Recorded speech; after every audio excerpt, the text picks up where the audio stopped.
नमस्कार। मैं आशीष राठौर आपका फिर से एक बार स्वागत करता हूं। कांग्रेस पार्टी का बिना चमचागिरी किए हुए कोई राज्यसभा तक नहीं पहुंच सकता। कुछ लोग राज्यसभा पहुंचने की तपस्या में लगे हुए हैं और इसमें कुछ दलाल वकील भी हैं जो कि कांग्रेस पार्टी की दलाली कर रहे हैं खुलेआम, खुले तौर पे, और मोटी रकम भी प्राप्त कर रहे हैं। किस तरीके से कानूनी प्रक्रिया पे भी सवाल खड़े कर रहे हैं, सुप्रीम कोर्ट के फैसले पे भी सवाल खड़े कर रहे हैं। लेकिन दोस्तों, ऐसे लोगों के ऊपर अब कानूनी हंटर भी चलनी शुरू हो गई है। ऐसे लोगों को जेल की दिशा धारा दिखाना भी जरूरी हो चुका है। मामला आपको बताते हैं कि पिछले एक दिनों से कपिल सिब्बल का स्टेटमेंट बहुत ज्यादा मीडिया में चर्चित हो रहा है। इन्होंने एक वकील होकर के बिना एक तथ्य और सबूत के स्टेटमेंट परोस दिया। इस पे अब इनको लेकर के चारों तरफ से इनके ऊपर हमले किए जा रहे हैं। पार्टी से सस्पेंड करने की मांग, ऐसे तमाम सोशल मीडिया पे ऐसी चीजें उठ रही हैं। कपिल सिब्बल कहते हैं कि बीजेपी अवैध पैसे के जरिए प्रचार कर रही है, लेकिन बीजेपी की तरफ से पलटवार आता है कि अगर हम अवैध तरीके से, अवैध पैसे से प्रचार कर रहे हैं तो इसका सबूत दिखाइए। प्रेस कॉन्फ्रेंस में आकर के ये सीधा कपिल सिब्बल स्टेटमेंट देकर के चले जाते हैं। लेकिन जब भी इन लोगों से सबूत मांगे जाते हैं तो सबूत पेश नहीं किए जाते हैं। आगे इलेक्टोरल बॉन्ड का मामला उठाया कपिल सिब्बल ने और सीधा यह कह रहे हैं कि इलेक्टोरल बॉन्ड के माध्यम से पैसे लिए गए बीजेपी के द्वारा। बीजेपी ने इलेक्टोरल बॉन्ड के माध्यम से 6,600 करोड़ रुपए डकार लिए। चंदा लो धंधा दो वाला पूरा एजेंडा चल रहा है, ऐसे आरोप कपिल सिब्बल ने लगा दी।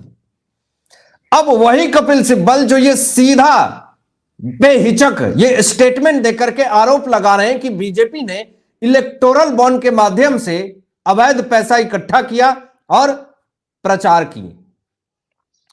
जब सुप्रीम कोर्ट ने यह साफ तौर पे स्टेटमेंट दे दिया है कि इलेक्टोरल बॉन्ड का पैसा अवैध नहीं था बीजेपी के पास, तो फिर कैसे कपिल सिब्बल ये स्टेटमेंट दे सकते हैं कि इलेक्टोरल बॉन्ड के माध्यम से बीजेपी अवैध पैसा अर्जित की? यह सबसे बड़ा सवाल है दोस्तों।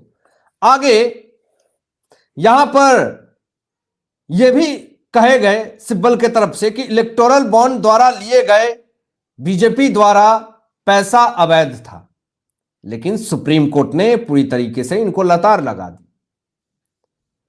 आपने एक बार भी यह क्यों नहीं पूछा कि टीएमसी 1400 करोड़ रुपए, 1500 करोड़ रुपए, कांग्रेस 1500-1600 करोड़ रुपए इलेक्टोरल बॉन्ड के माध्यम से इनको मिले? इस पे आपने एक भी सवाल नहीं दागे प्रेस कॉन्फ्रेंस में। वो पैसे कहां से आए और ब्लैक मनी को किस तरीके से व्हाइट मनी बनाया गया, इसको लेकर के कुछ नहीं बोला। कांग्रेस पार्टी के रह चुके धीरज साहू के घर पे 350 करोड़ रुपए कैश बरामद हुए, इस पे क्यों कुछ नहीं बोले कपिल सिब्बल? ये सवाल बहुत बड़े सवाल हैं जिसका जवाब कपिल सिब्बल तो नहीं दे पाएंगे। दोस्तों, इसके पहले कपिल सिब्बल कांग्रेस के नेता रह चुके हैं और आज किस तरीके से कांग्रेस की चमचागिरी करना, कांग्रेस के खिलाफ नहीं बोलना, और यह दर्शाता है कि कांग्रेस पार्टी भी इन तमाम चीजों में लिप्त है। पहले आप इस वीडियो देखिए जो संजय निरुपम है, कांग्रेस के पूर्व नेता हैं जिन्होंने इस्तीफा दे दिया है बर्खास्त करने से पहले ही। उन्होंने पूरा काला चिट्ठा कांग्रेस पार्टी का खोल करके रख दिया है कि अंदर में कैसे ये लोग दलाली भ्रष्टाचारी करते हैं और कैसे पूरा कांग्रेस पार्टी ही तमाशा कर रही है अंदर ही अंदर। पहले आप इस स्टेटमेंट को देखिए, फिर आपको समझ में। चमचागिरी तो है ही, चमचागिरी तो प्राइमरीली कांग्रेस पार्टी में एक बहुत बड़ा गुण है।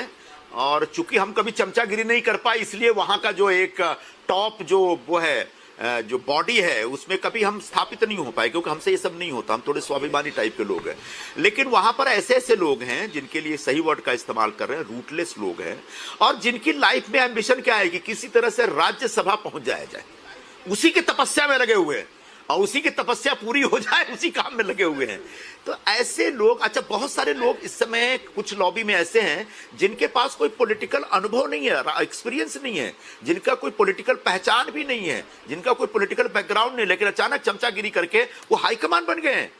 और ऐसे लोग आपको आदेश देते हैं, ऐसे लोग आपको निर्देश देते हैं, और ऐसे लोग जिनका कोई इलेक्टेबल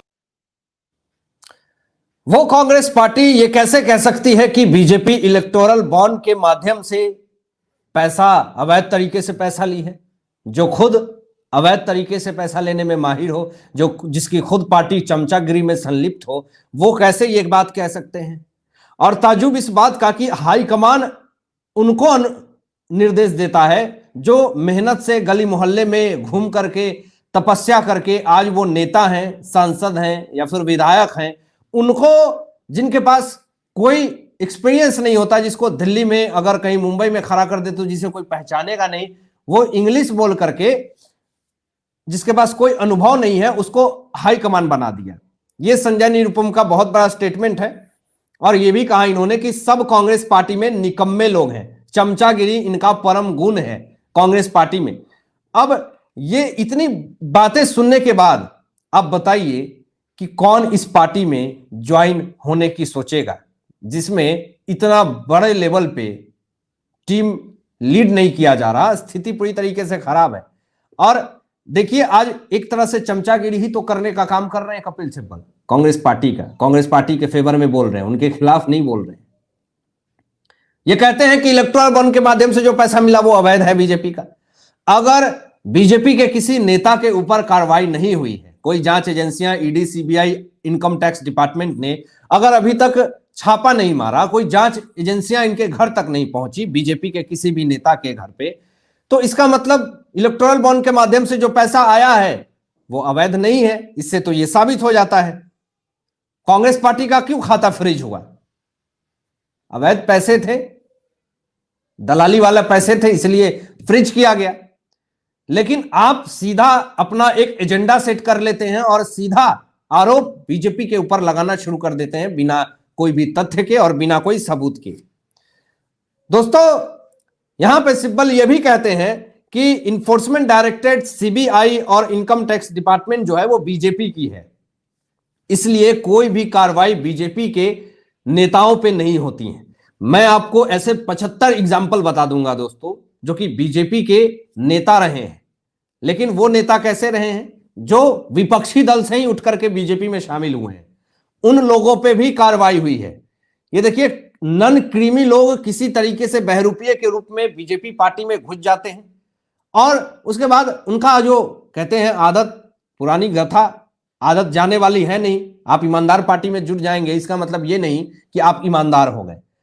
जब वहां भी भ्रष्टाचार में वो लिप्त होने लगते हैं कि अरे वर्तमान सरकार है, बहुमत है, पार्टी मजबूत है, चलो भ्रष्टाचार करता हूं, पूरी एजेंसियां हमारे फेवर में रहेगी, लेकिन ऐसा नहीं है। ऐसे बहुत एग्जाम्पल हैं जिन्होंने दलाली भ्रष्टाचार किए हैं, वो अदर पार्टी से आकर के बहरूपिये के रूप में बीजेपी में घुसे हैं, उनके ऊपर कार्रवाई हुई है, ईडी ने उनके ऊपर कार्रवाई किया है। तो ये बात बिल्कुल ही गलत है कि आप ये कहते हैं कि बीजेपी के ऊपर जांच एजेंसियां जो है वो कोई कार्रवाई नहीं करती है।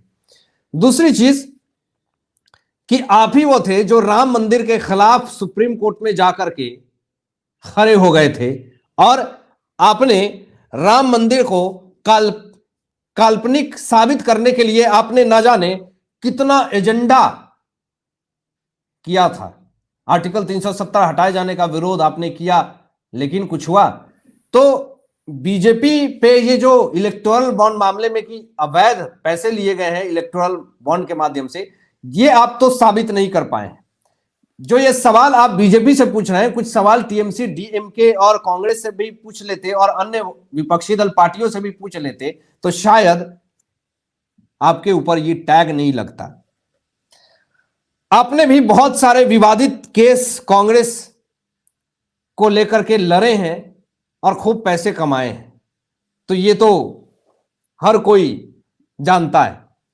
दोस्तों यहां पे कपिल सिब्बल ने एक और स्टेटमेंट दिया, वो स्टेटमेंट पे आपकी नजर मैं दिलवाना चाहूंगा। वो स्टेटमेंट ये है कि कपिल सिब्बल ये कहते हैं कि मोदी जी ने कहा था कि भारत घर में घुस करके मारता है।